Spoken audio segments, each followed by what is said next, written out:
আজ আপনাদের ভাইয়া সন্ধ্যাবেলা কচুরি খাবে, আলুর কচুরি। আর বিকেল হলেই তো আমাদের সবারই নাস্তা খেতে ইচ্ছে করে, তাই ভাবলাম বেশি করে আমি আলুর কচুরি বানাই। আমার ছোট্ট পাখিকে রেডি সেডি করে দিয়ে দিচ্ছি তার ফুপুর কাছে। তার ফুপুর কোলে বসে বসে আমার রান্না দেখবে। আলুর কচুরি করতে এগুলো আমাদের প্রয়োজন। প্রথমে আমি আলুগুলো খোসা ছাড়িয়ে নিব, এরপর আলুটাকে আমি ছোট ছোট কিউব করে নিব। দেখুন এখানে কতগুলো আলু আমি কিউব কিউব করে কেটে নিয়েছি। আর আমার ছোট্ট পাখিটা বসে বসে আমার এই রান্না দেখছে।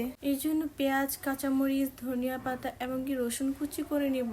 এগুলো দিয়ে আমি আলুর পুরোটা তৈরি করব। এগুলো এক সাইডে রেখে আমি এখন আটা নিয়ে নিব।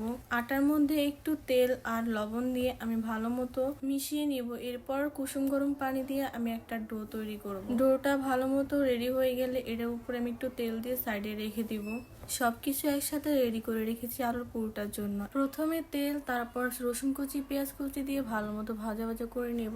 এর মধ্যে দিয়ে দিব মরিচ কুচি, আদা রসুন কষিয়ে নেওয়ার জন্য একটু পানিটা ফুটে আসলে গুঁড়া মশলাগুলো দিয়ে দিব। রান্না বান্না কখনোই মায়ের কাছ থেকে শিখে আসতে হয় না, তবে যাদের ভালো লাগে রান্না করতে তারা এমনিতেই অনেক ধরনের মজা মজা রান্না করতে পারে। আপনার যেই কাজটা করতে ভালো লাগে আপনি অবশ্যই সেটা করবেন, কারো কাছে ভালো লাগুক বা না লাগুক।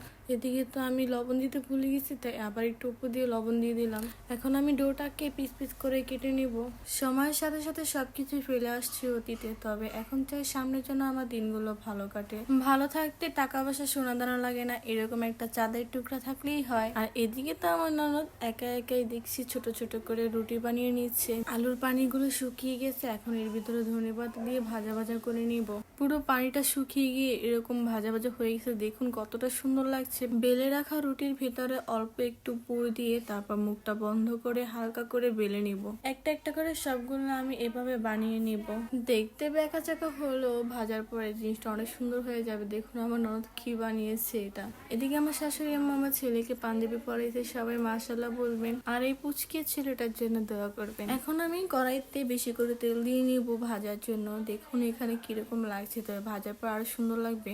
আর আমি আরো অনেকগুলো বানিয়েছি। প্রথমে এই টুম্পুসগুলো দিয়ে ভালো মতো লাল লাল করে ভেজে নিব। ওদিকে আপনাদের ভাইয়া তো তাড়াতাড়ি চলে আসছে খাওয়ার জন্য। কচুরিগুলো এইভাবে ফুলা ফুলা করে ভেজে নিতে হবে, তাহলে খেতেও ভালো লাগে আর দেখতেও অনেক সুন্দর লাগে। দেখুন কতগুলো নাস্তা তৈরি করছি আমি আজকে। প্রথমে আমি আমার খাদককে দিয়েছি ট্রাই করতে, যে কেমন হয়েছে বলতে হবে।